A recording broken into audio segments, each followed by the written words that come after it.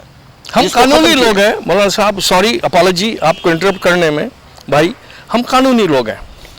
ایک پروسیجر ہے اویلیبل امریکہ میں، اس کو کہتے ہیں فیڈرل کیس فائل کرنا.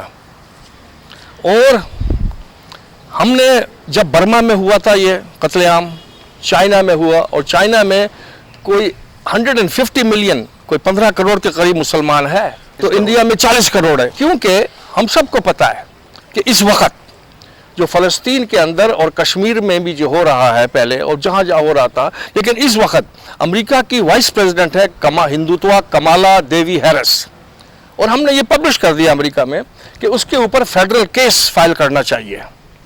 ہم نے وہاں پروپوز کیا امریکہ کی جتنی بھی ہیں اسنا، اکنا، کیئر، جتنی بڑی بڑی امیروں کی پاورفل آرگنائزیشنز ہیں، لیکن سب خاموش ہیں، مر گئے. بڑی سمپل لفظ، مر گئے. صرف ایک آدمی ہے CAIR, council of American Islamic relationship کا میڈیا ڈائریکٹر ہے ابراہیم ہوپر. ابراہیم ہوپر نے اس وقت بھی یہی کہا کہ بھائی سب کو، جتنے امریکہ میں مسلم آرگنائزیشنز ہیں، فیڈرل کیس فائل کرو جیسے ارشد خان کہہ رہا ہے. سب خاموش ہو کے ڈر کے بیٹھ گئے. آپ کی رائے کیا ہے کہ ہم فیڈرل کیس فائل کریں جو ہمارے پاس قانونی حق ہے اور اس سے بہت سخت چیزیں آگے چلتی ہیں؟ دیکھیں، میں تو جو قائل ہوں وہ تو اس کا قائل ہوں کہ جو ہماری خلافت اسلامیہ تھی ختم کی گئی تھی. آج سے تھوڑا عرصہ یہ اس کو گزرا ہے، 100 سال گزرے ہوں گے زیادہ زیادہ. خلافت پوری دنیا کے بڑے حصے پر قائم تھی. کریکٹ. اور الحمدللہ وہاں انصاف سستا ملتا تھا. آج تو انصاف خریدنا پڑتا ہے اور بڑا مہنگا خریدنا پڑتا ہے. تمام امریکہ پوری دنیا میں یہی ہے. یہ جو برطانوی نظام آیا ہے وہاں آپ کو وکیل کرنے پڑتے ہیں. ہم ظلم کا خاتمہ چاہتے ہیں, چاہے وہ ظلم کسی کے ساتھ ہو, غیر مسلموں کے ساتھ ہو, اس کا بھی خاتمہ چاہتے ہیں. مسلمان اس وقت پوری دنیا کے مسلمان, پاکستان کے مسلمان ظلم و ستم کا شکار ہیں. یہاں انصاف نہیں مل رہا, یہاں چوریاں عام ہیں, یہاں ڈاکے عام ہیں, یہاں چھوٹے بڑے سارے چور, بڑے بڑے وڈیرے. بالکل صحیح کہہ رہے ہیں آپ مولانا عبدالعزیز صاحب. ذرا افریقہ کے مسلمانوں کی بھی بات کر لیں, ہم وہاں کی بھی بات کر لیں. اس لیے کہ افریقہ کی پاپولیشن ہے اپراکسیمیٹلی 1.3 بلین, یعنی 1300 ملین. اس میں سے 75-80% مسلمان ہے.